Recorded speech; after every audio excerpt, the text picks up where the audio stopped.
hoy vamos a hablar acerca del evangelio de poder, porque la muerte de él, ¿tienes ahí el cuadrito primero? Gracias.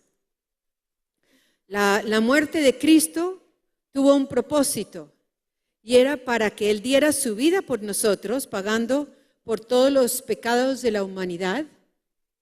Literalmente, él sí murió por nosotros. Tuvo el propósito de descender al infierno para que al tercer día, como él lo prometió, él pudiera vencer la muerte y resucitar.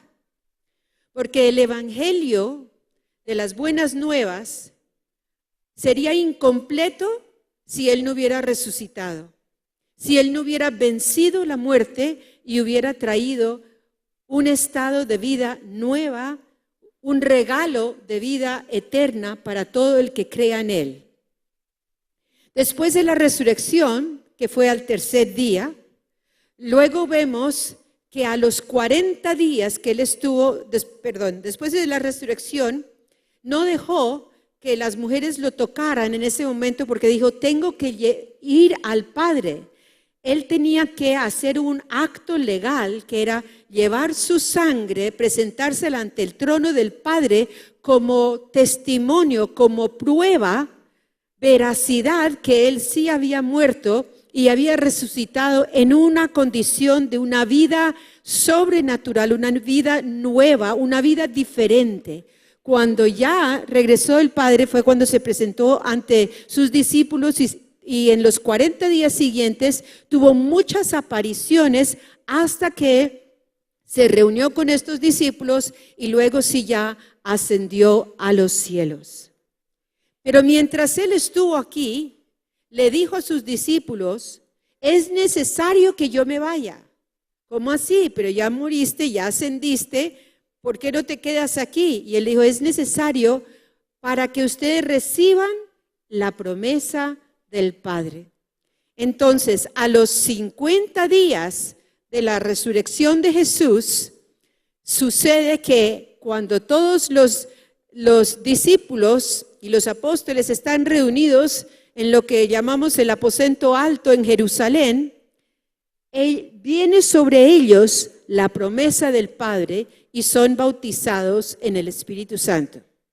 Quiero abrir con el versículo que usamos en el Evangelio de Resurrección, que es Romanos 13, del 11 al 14. Y después volvemos a este cuadro. Dice, y esto, conociendo el tiempo que ya es hora, o que es ya hora, dice otra traducción, de levantarnos del sueño. ¿Alguien está dormido espiritualmente o alguien está aperezado y tiene como mucho sueño espiritualmente? Romanos nos dice que conociendo el tiempo que es ya hora, porque debemos ser entendidos en los tiempos de Dios, y hoy vamos a hablar más de eso, entendidos en los tiempos de Dios, en los tiempos históricos de la historia de nuestra nación, de la historia de Israel, y también, ¿qué tiene que ver eso con los tiempos de Dios? Es ya hora de levantarnos del sueño, porque ahora está más cerca de nosotros nuestra salvación que cuando creíamos. La noche está avanzada, se acerca el día. Desechemos pues las obras de las tinieblas. O sea, despertémonos del sueño, desechemos todo eso que quizás hasta nos hayamos acostumbrado o habituado. Y está diciendo la palabra de Dios, ya, déjalo, échalo afuera, fuera de tu vida. No sigas andando así. Vístete con las armas de la luz. Andemos como de día, con honestidad, con transparencia, con verdad, sin estar escondiendo la condición de mi vida, sin estar escondiendo mentiras de mi vida que he tapado, que me he disculpado, como sea, y no en glotonerías y borracheras, no en lujurias y lascivias, no en contiendas y envidia. Miren que el Señor pone todo esto en la misma categoría. y vístanse del Señor Jesucristo, de los propósitos de Él, de la voluntad de Él, de lo que Él nos manda, como Él fue ese modelo, y no provean para los deseos de la carne. No le echen la culpa al diablo. Es lo que está diciendo. Hagan ustedes el trabajito, a ver, me corresponde a mí y a ti. Entonces, está hablando esto de tiempo. Y en toda esta serie que voy a estar dando acerca del Evangelio, que empecé con Evangelio de Resurrección y ahora sigo con Evangelio de Poder, que va a tener varios enfoques y varios temas. El tiempo es sumamente importante para Dios. ¿Por qué le dio a profetas palabras para declarar que iban a suceder siglos después? Porque para Dios los tiempos son muy importantes para direccionarnos, para que tengamos propósito y estemos viviendo hacia esas promesas de Dios. ¿Qué significa tiempo? Es una parte de la secuencia de los sucesos. Los sucesos son muy importantes tenerlos en cuenta. Los sucesos históricos, los sucesos geográficos, son muy importantes conocerlos. Lo que está sucediendo.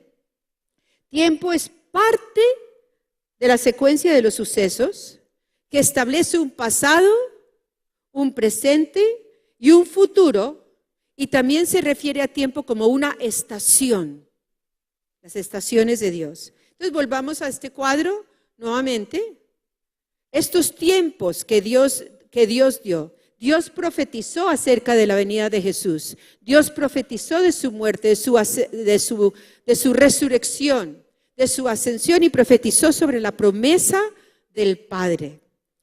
Entonces vamos a leer primero de esta parte de la promesa del Padre.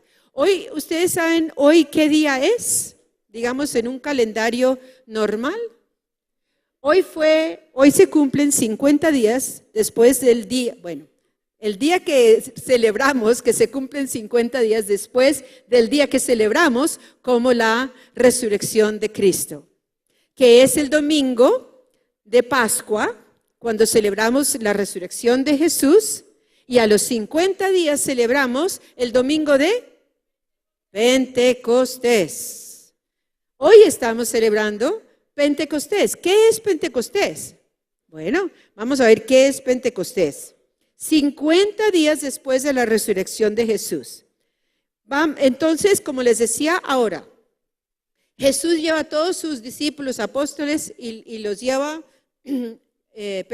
a los que lleva al Monte de Olivos, les da las últimas instrucciones, y luego dice, yo lo voy a leer del libro de los Hechos.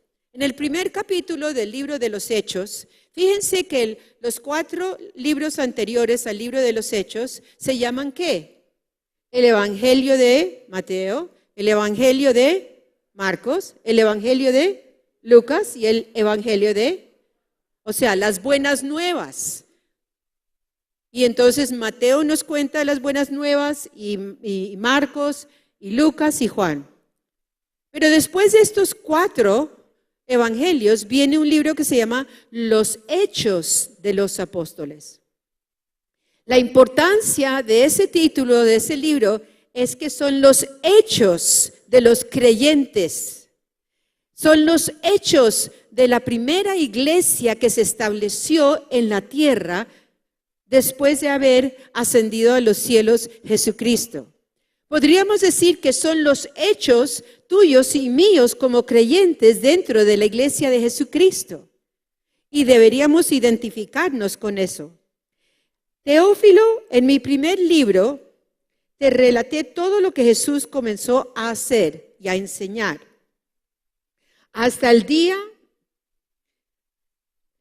que fue llevado al cielo, después de haberles dado a sus apóstoles escogidos instrucciones adicionales por medio del Espíritu Santo. Esto es una historia, entonces vamos a prestar atención. Yo les voy contando al leer esta porción del libro de los Hechos, del primer capítulo, esta historia. Dicen que el autor del libro de los Hechos fue Lucas. ¿Algunos de ustedes ya vieron la película Pablo, apóstol de Cristo o de Jesús, de Cristo? ¿Quiénes? No, puedo creer que no la hayan visto. ¿Cómo así? Tienen que verla. Tienen que verla. Son tan pocas las películas muy buenas que son no solo sanas, sino que tienen una enseñanza muy buena, y esta es una de ellas. Es muy buena la película. Allí estamos viendo lo que es el personaje del autor de este libro de los Hechos y el autor del Evangelio de Lucas, que es Lucas. Y Lucas fue muy cercano a Pablo. Lucas no era judío.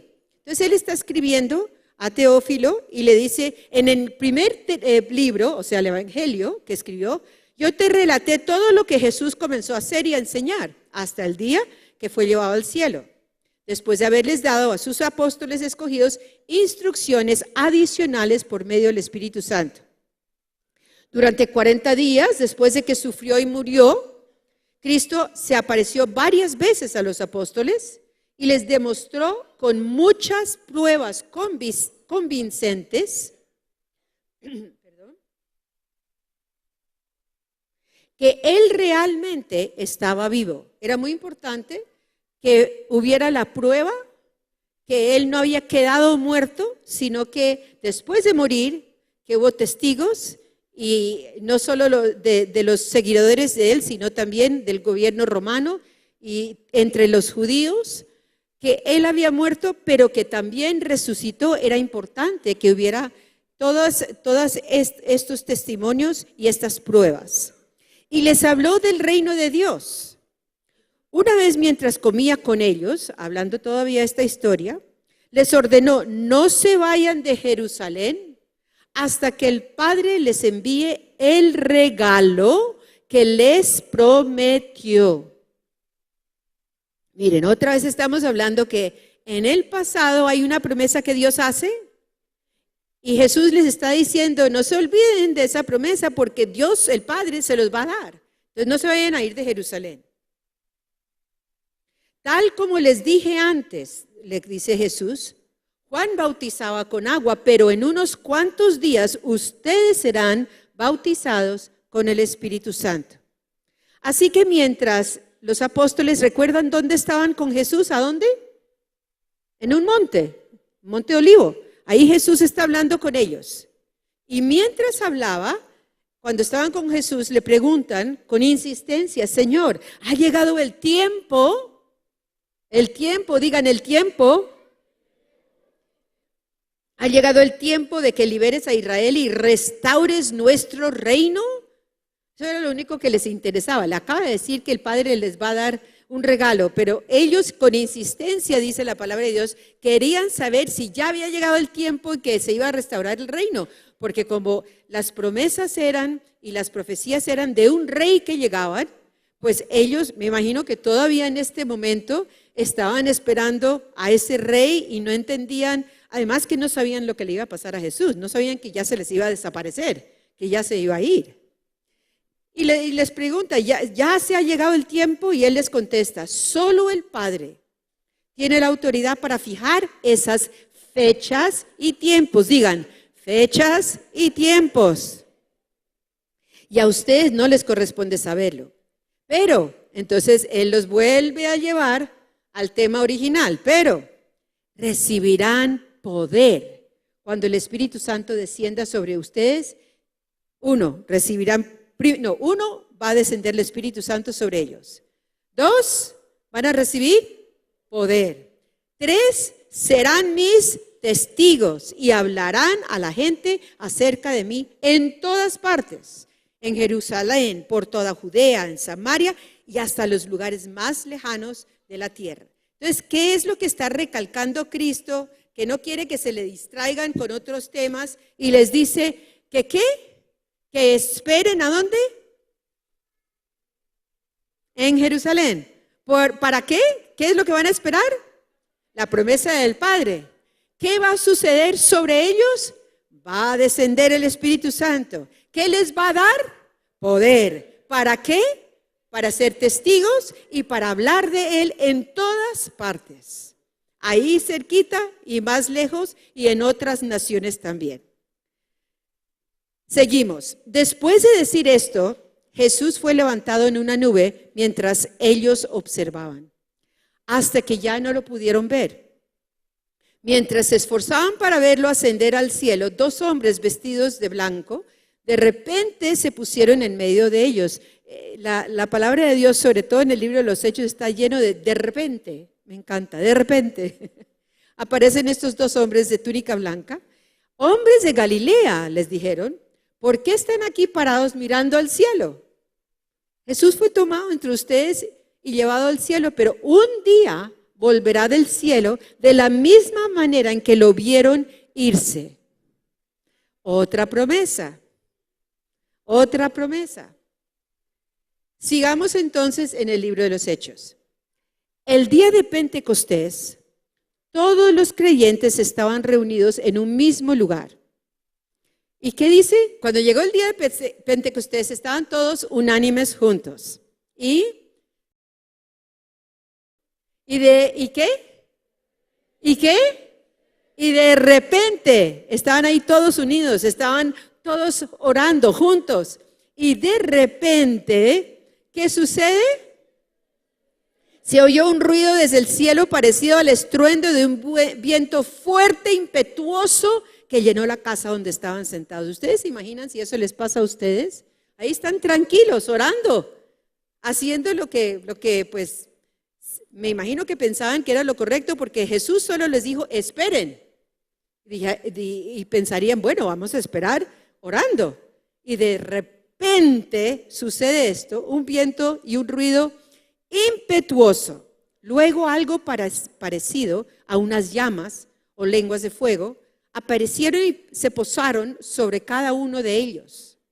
Y todos los presentes fueron llenos ¿de qué? Del Espíritu Santo, y comenzaron a hablar en otros idiomas conforme el Espíritu Santo les daba esa capacidad. En esa ocasión había judíos devotos de todas las naciones, porque esa era una festividad en que todos los judíos iban a Jerusalén. De otras naciones donde estuvieran, se reunían en Jerusalén. Entonces, por eso, en esa ocasión, ellos venían de otras naciones, y cuando ellos oyeron, miren, ¿dónde estaban los discípulos? Por allá arriba en un aposento alto. Pero esta gente no estaba allí con ellos. Dice la palabra de Dios que cuando ellos oyeron el fuerte ruido, todos llegaron corriendo. Y cuando llegaron, quedaron desconcertados al escuchar a sus propios idiomas hablados por estos creyentes. Venían de todas las naciones, oyen semejante estruendo y dicen, ¿qué pasó? Van corriendo y se encuentran un poco de personas hablando en los idiomas de ellos, que solo ellos hablaban. Estaban totalmente asombrados. ¿Cómo puede ser?, exclamaban. Todas estas personas son de Galilea y aún así estamos oyendo hablar en nuestra lengua materna.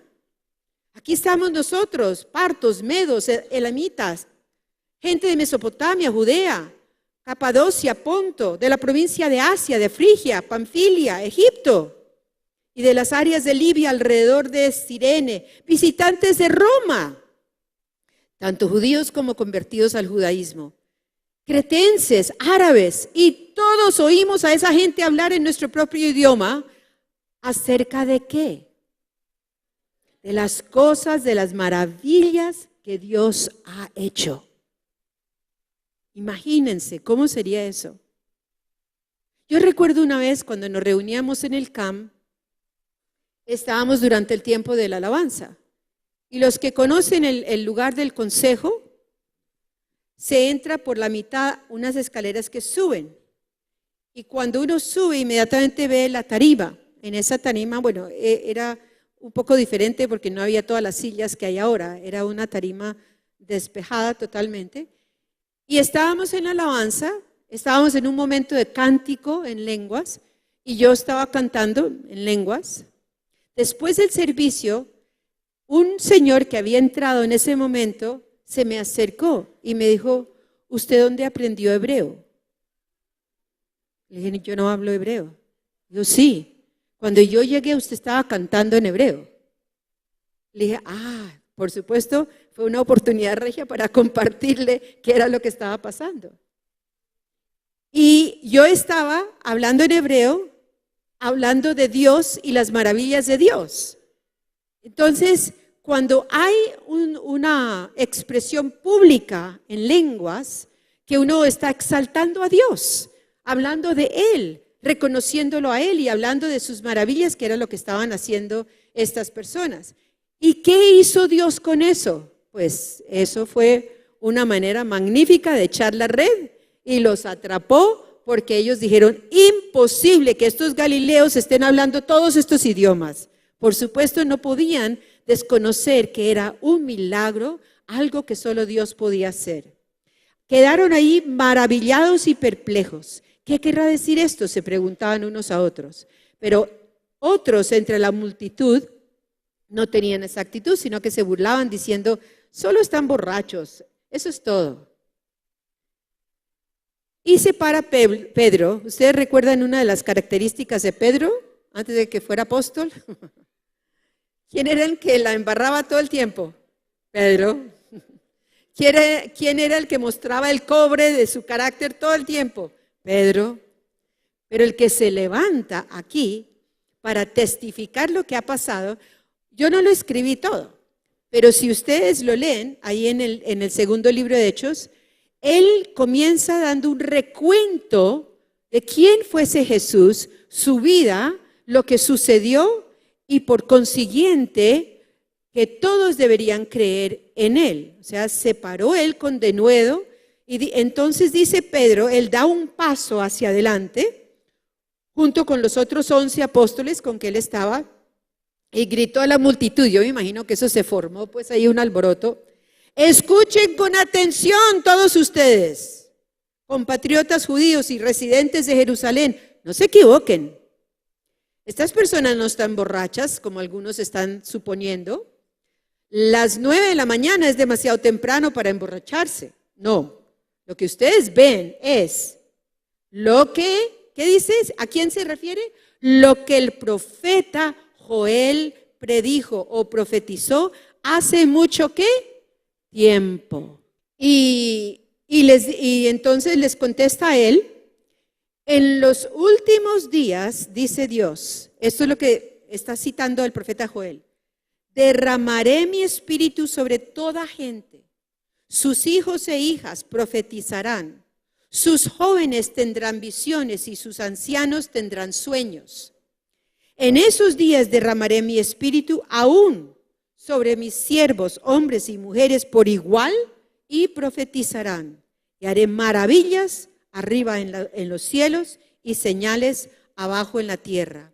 Sangre, fuego y nubes de humo. El sol, se oscurecerá y la luna se pondrá roja como la sangre antes de que llegue el grande y glorioso día del Señor, cuando Jesús venga por segunda vez, ya para juzgar a vivos y muertos.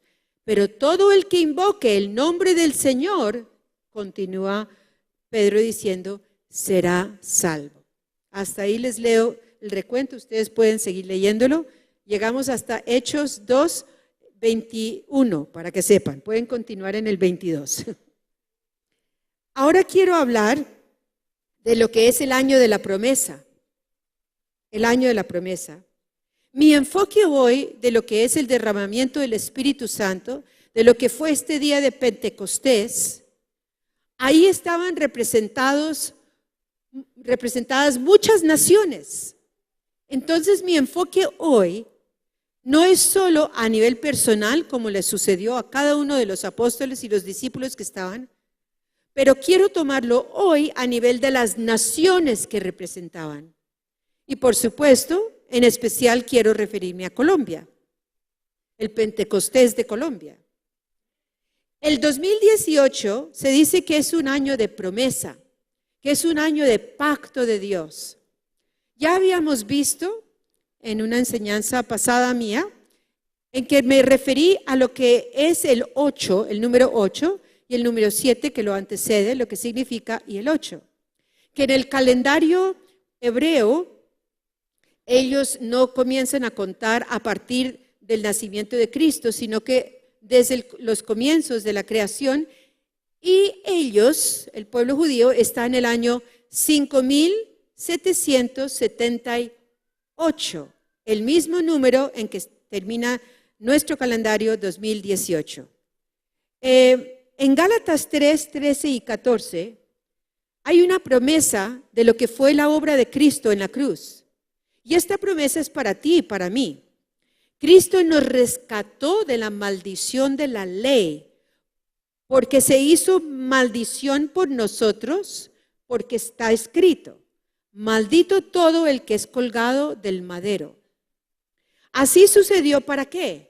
Para que por medio de Cristo Jesús, la bendición que fue prometida a Abraham y a las naciones, por fe la recibiéramos, y el Espíritu según la promesa. Nosotros ya fuimos redimidos de la maldición de la ley y del pecado por la obra de Cristo Jesús.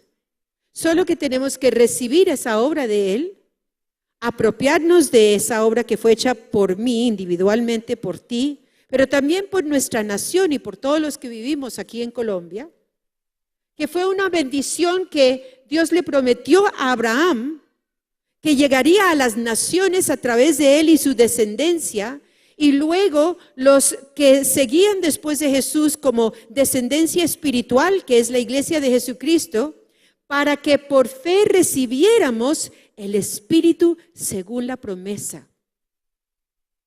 Gálatas 3, 13 y 14. Entonces, con esto vemos que fue un diseño original de Dios para sus hijos.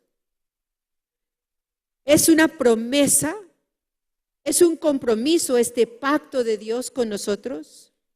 Es un compromiso con sus hijos y con cada uno cumple unas obligaciones y unas responsabilidades. Dios hace su parte, yo hago mi parte en el pacto. Pero Dios es el hacedor del pacto y Él es el cumplidor del pacto. Entonces, ¿cuáles son estos tiempos proféticos de Dios que yo digo que este es un año de la promesa? Este año Dios nos dio el lema que es ¿qué? Es ahora el tiempo. Digamos todos, es ahora el tiempo. Otra vez, es ahora el tiempo. El calendario hebreo para ellos no es solo un calendario que da fechas y que uno va apuntando todo lo que tiene que hacer en su agenda. Para ellos el calendario hebreo da directrices muy específicas porque Dios determinó dentro del calendario de ellos anualmente que hubiera unas celebraciones, unas fiestas que ellos llaman, que tienen todos un mensaje profético del Mesías. Y es obligación para ellos guardar esas fechas, celebrar esas fechas que hacen referencia al Mesías, aunque los que no han conocido del Señor lo siguen celebrando y siguen esperando a aquel rey que llegará a Israel, que nosotros sabemos es el Mesías que ya llegó. Y Dios entonces en Jesús ha hecho que esas fiestas tuvieran cumplimiento en la vida, en el nacimiento de Jesús, de las profecías, en su vida, en su muerte, en su resurrección y en la misma vida de la iglesia. En Jesús, todas esas fiestas tomaron significado, ya no simbolismo, sino significado. El número 8, entonces, para recordarles, o empecemos por el 7. El número 7 es un número que significa que algo ya se completó, que ya algo se terminó, que hubo una culminación. No en el mal sentido, sino que es como en el sentido cuando el Señor dice, bueno, mira para atrás, pero no te quedes mirando atrás y no te quedes solo sentado sobre los laureles del pasado, sino que mira lo bueno, pero mira dónde estás, toma lo que tienes que tomar, pero ya sigue adelante porque ya esto ya se cerró y ya se abre un nuevo tiempo.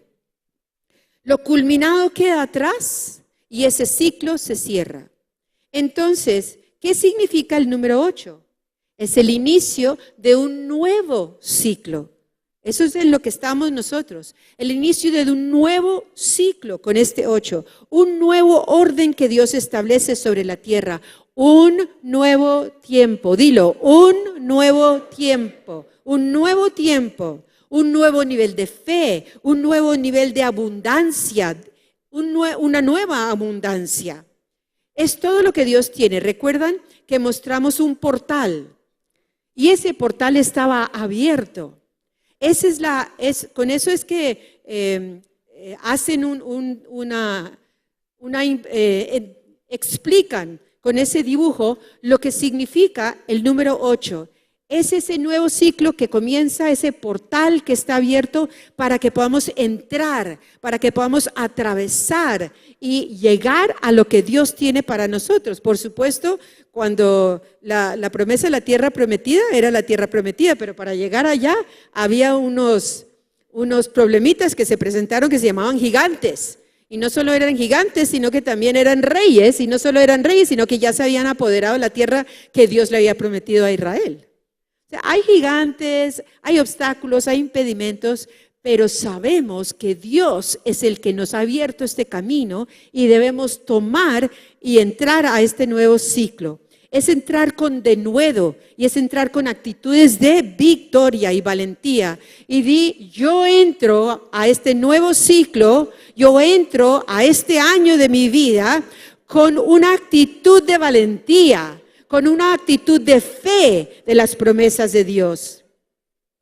Donde tú no pudiste entrar en el pasado, ahora es el tiempo. Ya es el tiempo que Dios ha abierto este portal para que tú puedas entrar. Ahora es el tiempo no solo de entrar, sino accionar. Y dilo, es el tiempo de entrar y accionar.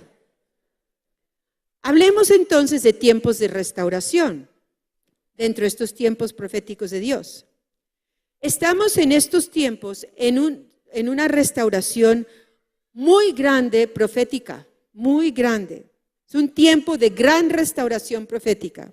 Y lo que sucede en Israel históricamente, por eso es tan importante conocer lo que sucede allá, se refleja en todo, vuelvo y digo, lo que sucede en Israel, sus guerras, sus victorias, todo, se refleja en lo que sucede en la iglesia del Señor, en el mundo entero. ¿Sabías eso? Por eso es tan importante nunca quitar la vista y conocer todo lo que sucede en Israel. El calendario del Espíritu Santo. Vamos a ver, ¿cuál es el calendario del Espíritu Santo? El calendario del Espíritu Santo es el que toma los hechos históricos y une esos hechos históricos con lo que Dios ha profetizado. Ese es el calendario del Espíritu Santo. Entonces, solo para dar unos pequeños ejemplos. Este Pentecostés del 2018 es un significado muy importante, porque resulta que hace 70 años, 7 significando ¿qué? El cierre o la culminación de un ciclo, hace 70 años, en el año 1948, además de haber nacido unos personajes muy importantes. No, personajes dije porque aquí hay otros también, no los nombro. Se cumplieron 70 años desde que reconocieron a nivel mundial a Israel como nación, que nació la nación de Israel. El Estado de Israel fue reconocido como nación. Y el 14 de mayo de 1948 fue cuando esto sucedió. ¿Qué tiene que ver esto con nosotros? También sucedió algo el 14 de mayo de este año, algo muy importante. Es que lo que sucede a nivel de gobiernos, no lo miren como política, porque vamos a perder todo el propósito de lo que Dios hace. Si siguen hablando de política, no van a tener. Aquí estábamos cantando que queríamos tener en nuestros ojos la visión de Dios y en nuestros labios la canción de Dios, Pues en los ojos del Espíritu tenemos que ver los sucesos históricos y geográficos no como política, sino como el gobierno de Dios que se está manifestando. ¿De acuerdo? Perdón.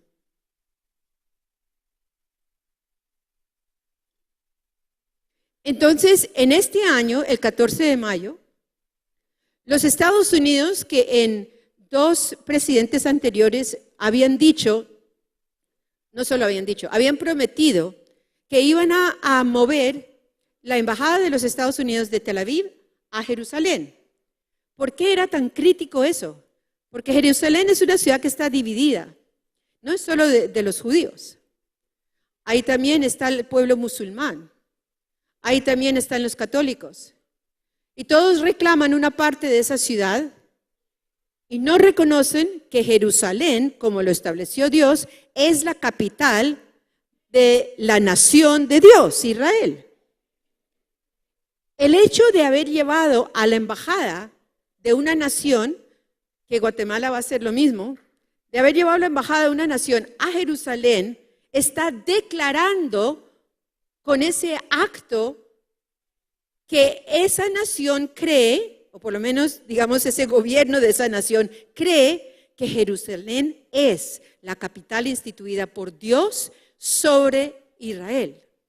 El problema es que todos miran a Israel como algo histórico político, pero los de Israel se miran a sí mismos como una promesa de Dios y que los sucesos que se llevan a cabo en esa nación son por las promesas de Dios. O sea, ellos lo ven con ojos religiosos, digámoslo así, espirituales, mientras que el mundo entero mira a Israel con ojos políticos. Por eso les digo, no podemos mirar las naciones con ojos políticos, ni aún los sucesos que se llevan a cabo en nuestras naciones o lo que está pasando en Colombia. Se desata en el momento en que Israel fue reconocida como nación en 1948. Les dije que todo lo que va pasando en Israel se refleja en la vida de la iglesia de Cristo. ¿Qué sucede después del año 48? Comienza a desatarse una ola de avivamiento muy grande, en que no fue el inicio del avivamiento de Azusa, pero sí le sigue en esos tiempos y sigue también un despertar muy grande de salvaciones y sanidades en la iglesia de Jesucristo. Una medida grandísima. Comienzan entonces a migrar los judíos que estaban en otras naciones que habían sido echados de las naciones pues de donde habían vivido, por ejemplo, en la persecución en Europa, se habían venido inclusive, hoy estaba leyendo el otro día un artículo en que estaban hablando de muchos de ellos que habían llegado a Colombia ya con pruebas históricas y fueron a todas las naciones, pero cuando oyeron que ya su nación prometida por Dios a través del rey David ya se había vuelto a establecer y era reconocida a nivel mundial, comenzaron a migrar hacia su nación. Y esas migraciones, cuando todo eso sucede, vemos un despertar en la iglesia de Jesucristo de salvaciones y de milagros y de una ola de avivamiento que se despierta. Otro suceso, 1967. Hay una guerra en Israel que se llama la Guerra de los 3 días, de junio 5 al 10 de 1967. E Israel está reclamando lo que le pertenece, pero que otros invadieron. Y los otros políticamente, y aún las Naciones Unidas políticamente reconoce que les pertenece a los otros por las invasiones. Y no le pertenece a Israel. Y claro, Israel dice, pero esto fue lo que Dios nos dio. En todo caso, una guerra de 6 días. Y en todos los recuentos dicen que las otras naciones jamás se imaginaron del poder del armamento y de la estrategia que tenía Israel. Y prácticamente los primeros 2 días ganaron esa guerra de los 6 días. Rescataron nuevamente a Jerusalén, a Gaza, a la ribera occidental y un lugar que le pertenecía que le había tomado Siria, que se llama Golden Heights. ¿Y qué sucede en la iglesia cristiana? Con esta victoria que obtiene Jerusalén, En la iglesia cristiana comienza lo que llamamos el movimiento carismático, el derramamiento del Espíritu Santo en la iglesia cristiana. Y empieza en la iglesia católica, en la iglesia evangélica, en todas partes este derramamiento del despertar del Espíritu Santo. Ahora me vengo a Colombia. Esto no es un hecho de victoria, es lo contrario. En 1948, ¿cuál es la tragedia que sucede el 9 de abril en Colombia? Y no solo la muerte, el asesinato de Gaitán. ¿Eso hace cuántos años? 70 años que llevamos en una ciudad, en una nación con una violencia extrema. Pero ¿saben qué? Yo creo que así como se celebraron los 70 años de victoria de Israel, este año en esa nación, yo creo que sobre Colombia y sobre las naciones se va a desatar un Pentecostés y un derramamiento del Espíritu Santo. Yo creo que esta violencia que hemos vivido en esta nación, proféticamente es ahora el tiempo de Colombia, de desatar un Pentecostés, de derramar el Espíritu Santo sobre esta nación. Y vuelvo y le repito, no estoy hablando de política, aunque el significado verdadero de política no es la distorsión al que la humanidad ha llevado la política. Porque política es gobernar, y es gobernar bien y con honestidad. Yo estoy hablando de las promesas proféticas de Dios. Y si hay una similitud, porque Dios lo ha dicho y así los profetas siempre lo han enseñado. ¿Tú quieres saber qué va a pasar con la iglesia? Mira a Israel. ¿Tú quieres saber cómo son los tiempos? Mira a Israel. Mira la historia de Israel. Mira lo que está sucediendo. Mira, Estados Unidos trasladó la embajada para allá. Guatemala lo va a hacer. Y yo espero que Colombia también reconozca a Israel, porque Dios ha dicho que el que ora por Jerusalén y el que pide la paz de Jerusalén es bendecida esa nación.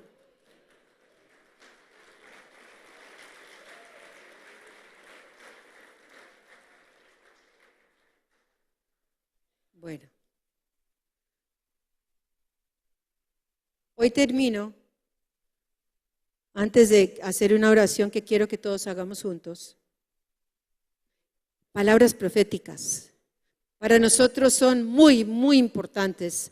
Las honramos, las respetamos y siempre las tenemos delante de nosotros, viendo el cumplimiento de Dios. Ha habido muchas palabras, pero hoy quiero destacar estas dos. En el año 2016 estuvo la profeta Cindy Jacobs en la costa del Caribe, específicamente en Cartagena. Y allá estuvo ella ministrando, y en medio de este tiempo en que estaba ministrando, ella dio una profecía sobre Colombia. ¿Hace cuántos años? 2 años. Hace 2 años la situación de Colombia, yo creo, era muy diferente a lo que es hoy en día. Entonces podríamos decir, pero ella ya sabía. No, ella no sabía. Además, ella no vive aquí y ella no conoce todo lo que sucede. Y esto fue lo que dijo. Esto es lo que yo veo como un cuadro de Colombia, como una pintura. En los cielos no puede haber 2 que gobiernen simultáneamente. El trono de Dios y su reino deben ser establecidos en Colombia. Solo uno se puede sentar sobre ese trono. Y esto es lo que el Señor me muestra. Sé que esto dará orden y entendimiento para la nación. El Señor me mostró que habrá nuevamente un periodo de violencia en Colombia, pero corto. Esto fue hace 2 años. Pero no será en toda la nación. El Señor está preparando un Ciro que será presidente en Colombia y quien será ungido para dirigir el país. ¿Quién será el Ciro? Pues no sabemos, porque no sabemos. Este presidente traerá cambio que dará un giro a la nación hacia una estación prolongada de paz y prosperidad. ¿Quién es Ciro?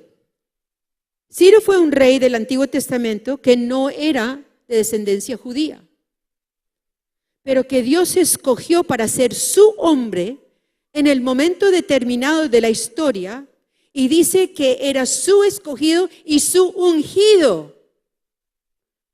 Porque yo creo que cuando Dios escoge un Ciro, es como Dios conoce los corazones, sabe que aunque ese hombre no ande en los caminos de Dios como uno conoce, tiene un corazón para Dios.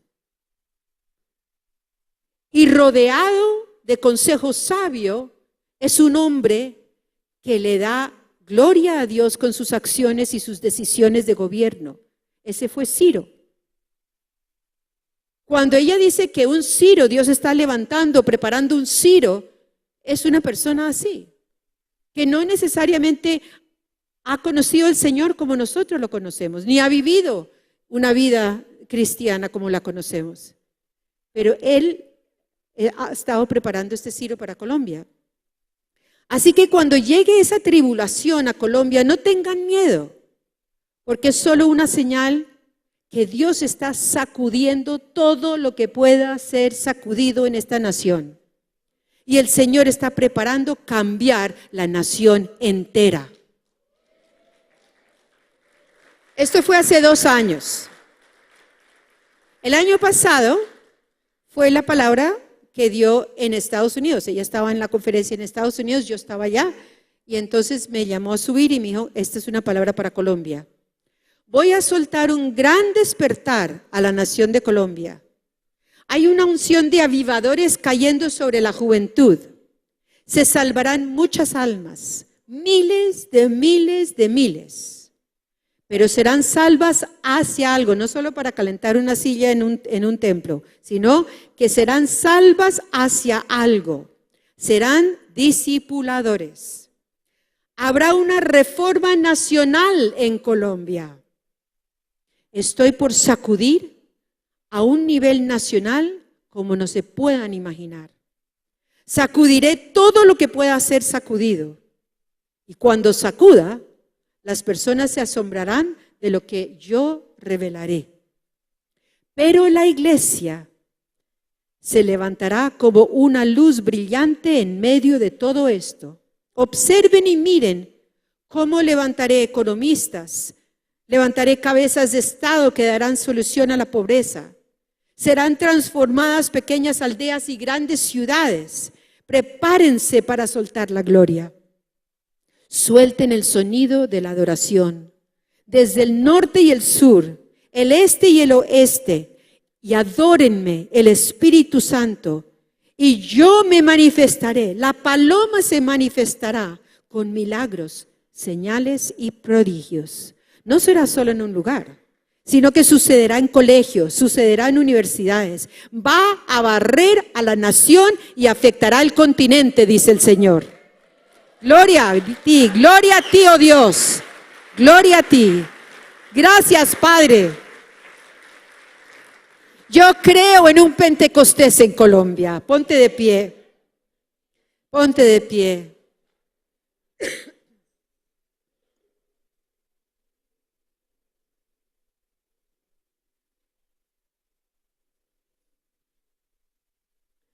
Aleluya. Bueno, hoy simbólicamente estamos celebrando el día de Pentecostés, el derramamiento del Espíritu de poder, poder para testificar, poder para contar de las maravillas del Señor, poder para creer. Y vamos a hacer una declaración.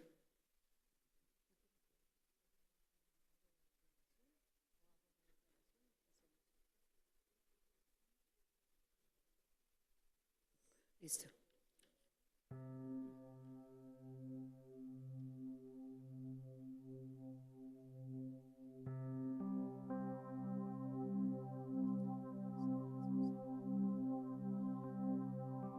Vamos a orar. Vamos a orar para que nuevamente haya el más poderoso avivamiento de gloria del Espíritu Santo. Dile, Padre, creemos en ti. Dile en voz alta, creo en ti. Creo en el derramamiento de tu Espíritu sobre mi nación. Que haya un despertar en toda la nación, con hambre por ver avivamiento de tu iglesia.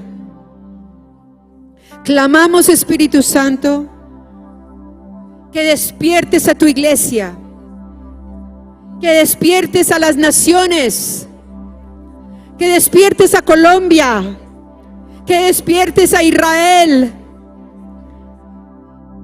y danos una gran cosecha de almas, miles y miles, oh Padre, que nosotros, nuestros hijos y nietos, recibamos el refrigerio en el Espíritu Santo y sirvamos al Dios de Israel. Que en Colombia haya una restauración profética de familia, gobierno, educación, iglesia, economía, ciencia, artes, comunicaciones y tecnología.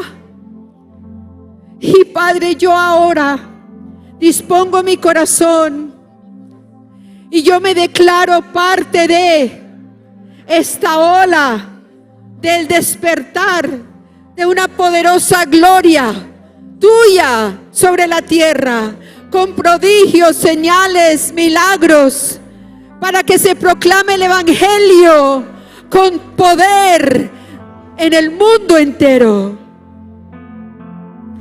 Señor, que en Colombia haya un Pentecostés.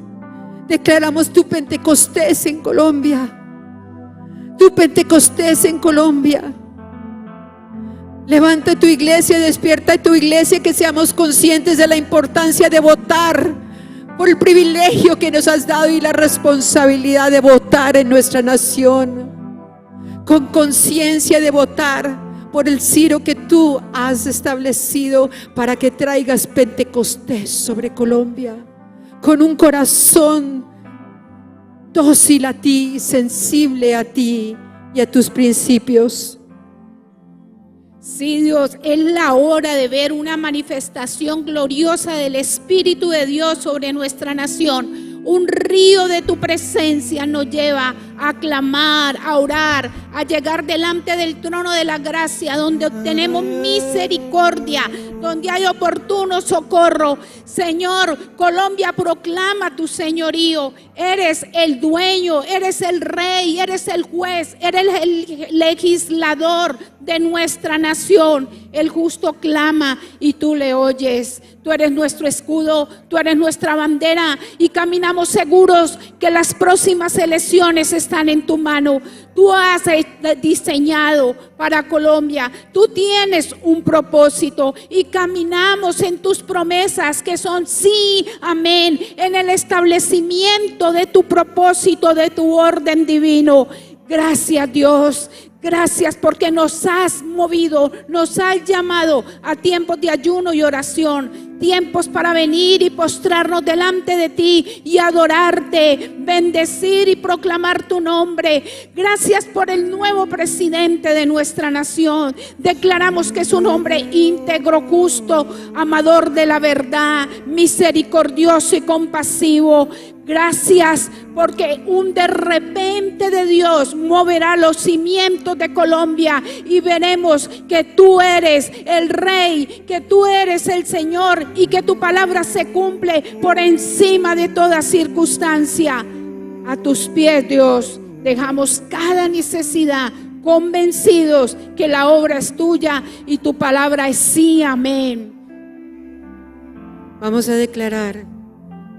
Pon la mano sobre tu corazón. Señor, yo me dispongo hoy a poner en el altar el candidato por el cual he escogido votar, para disponerme, y pon las manos sobre los oídos, a oír tu voz, a recibir la dirección de tu Santo Espíritu, para la decisión que debo tomar y a obedecer tu dirección. El Señor cuenta con su iglesia en esta nación como en todas las naciones. Y aquí las banderas que han escogido estamos declarando el aliento del Espíritu, el aliento de Dios. Eso es vida, el neuma de Dios es vida. Estamos declarando vida sobre nuestra nación, la vida del reino de Dios, el águila. Declaramos que tu iglesia tenemos visión de águila para ver lo que tú quieres y lo que tienes para este tiempo. No solo lo que nuestro conocimiento natural nos dice, ni nuestra visión natural nos muestra, sino lo que tú nos dices y lo que tú nos revelas. Declaramos que el rey de Judá, el león de Judá, es el rey de Colombia.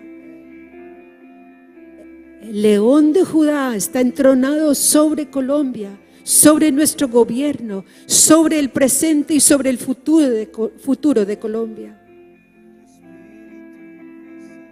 Y que hay paz, paz. Padre, declaramos esa promesa, que los padres vendrán a los hijos y los hijos a los padres. Declaramos que los padres pedirán perdón a sus hijos, a los que han abandonado. Que los hijos pedirán perdón a sus padres, de los que han abandonado a sus padres. Levantamos la honra tuya, Señor, en medio de las familias. Levantamos, Señor, levantamos tu verdad en medio de las familias. Levantamos tu gobierno en medio de las familias de Colombia. Oh Dios, Dios, Dios, la unidad de tu espíritu en tus familias. Señor, el eje de esta nación es tu familia.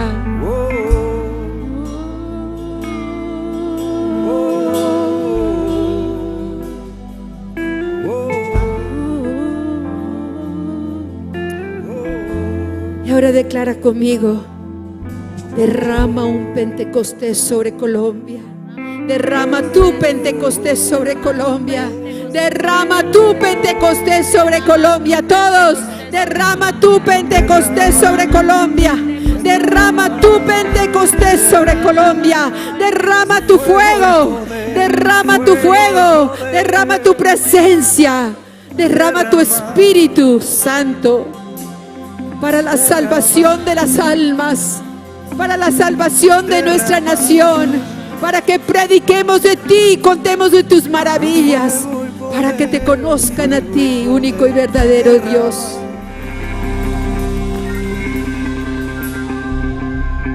Bueno, ya sabes, los ojos puestos en Él, en Él, en Él. El Señor te bendiga y te guarde, haga brillar su rostro sobre ti, que tú seas un testimonio de luz, de verdad y de poder para un mundo necesitado de conocerlo a Él. Y sigue declarando: Pentecostés sobre Colombia, derrama tu Pentecostés sobre Colombia. Amén.